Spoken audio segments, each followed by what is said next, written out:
Musical interpretation is, in a word, storytelling. In a story, there are characters. In music, themes. In a story, there's development. In music, variations on a theme, ornamentation, harmonic tension. In a story, there are scenes. In music, sections. In a classical story, the hero rescues the fair maiden and returns home victorious to live happily ever after. In a classical sonata, the main theme, the hero, if you will, returns in the recapitulation and brings the contrasting secondary theme triumphantly into the home key. For a story to come to life, it needs to be told. Now, some stories are told by a narrator, while others are performed by actors, each playing a role. When we play a solo work, we're like a narrator telling the story. When we play with other musicians, each musician is akin to an actor on the stage. To interpret music, we need two fundamental things. First and foremost, we need to speak the musical language. Now, to tell any story, we need to speak the language. And music is a kind of language. It might not literally be a, quote, language. It might not satisfy the criteria for language by professors of linguistics, but it does have grammar, inflection, articulation, phrases, and sentences. So for our practical purposes, we can consider harmony a language, like one with its own logic and rules.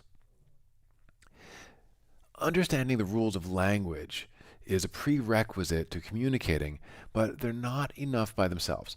The language needs to be brought to life. Many people assume that the arts are entirely subjective, but that would really be an oversimplification. An art such as music has both objective and subjective aspects, and the division between them is by no means always black and white. Rules of composition and playing are kind of towards the objective end of the spectrum. Now, some rules are explicitly written, while others are implied. Whether explicit or implicit, these rules are objective in themselves, but what they mean is subjective. For example, forte is louder than piano. How much louder is subjective. Allegro is faster than adagio. How much faster is subjective. An accent means to emphasize a note dynamically. How much louder we play that note and how we emphasize it are subjective. There are also aspects of playing music that form a sort of grammar. These are typically not notated. The composer expects us to speak the language and to read between the lines. So maybe you've heard someone accent the wrong syllable, or maybe you've done so yourself when learning a foreign language. In music, some notes are naturally emphasized, while others are weaker. Some notes are connected to others, the way syllables form words. We need to become fluent in this musical language if our playing is to sound natural. Playing music is not a matter of anything goes, any more than I could pronounce any words of this sentence in any arbitrary way. In language, letters form syllables, syllables form words, words form phrases, phrases form sentences, sentences form paragraphs, and so on. In music, notes form motives, motives form ideas, ideas form melodies, melodies form phrases, phrases form themes, themes form groups, groups form sections, and so on. As interpreters, it's our task to grasp what makes up the pieces we play so that we can tell an often wordless story through sound. Who are the main characters? What are the main themes? It's impossible to imagine an effective performance of Beethoven's Hammerklavier, for example, by a player who fails to recognize that this colossal work is fundamentally about the conflict between B flat major and B minor, and that the primary motive is the falling third. Let me demonstrate. So here's the main theme of the first movement of Beethoven's Hammerklavier Sonata.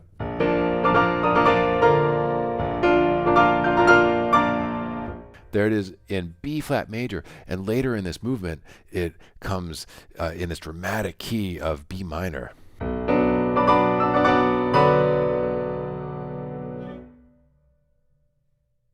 So not recognizing that and playing the sonata, that would be kind of like reciting the words to Romeo and Juliet, but somehow failing to notice the relationship between the title characters. Now, we also need to know where we are in the structure of the piece so that we can build the drama to a climax and resolve the harmonic and rhythmic tension in a musical denouement. Now, the second fundamental thing that we need to interpret music is an understanding of style. When was the music written? What were the performance practices of the day? How fast is allegro? What instruments was it written for? What did these instruments sound like at the time, and what might that imply for our performance on a modern instrument? For example, Bach did see and praise some early pianos by Gottfried Silbermann after criticizing Silbermann's initial attempts, although Bach did not compose music directly for the piano. Instead, he composed for harpsichord, clavichord, and organ. Early pianos, for that matter, did not even have sustain pedals. Now, some modern interpreters, such as Andras Schiff, take that to mean that we should never use the sustain pedal when playing Bach, while other interpreters, Daniel Barenboim, for example, prefer to make use of the sonic resources of our modern instrument. So this is an example where there actually is an objective answer. Bach did not have a sustain pedal, period.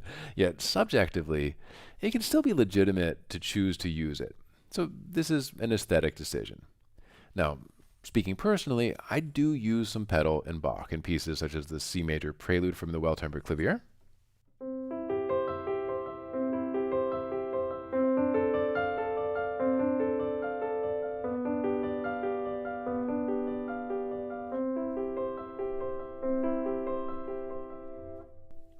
or also in the theme to the Goldberg variations.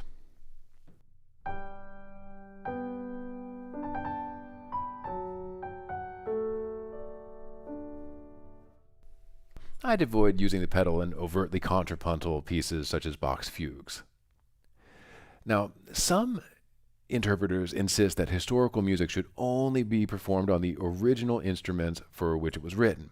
Now, this is also an aesthetic decision, and clearly it does have merit. After all, the composer could hardly have imagined the sound of modern instruments centuries into the future, although it's admittedly a very limiting decision.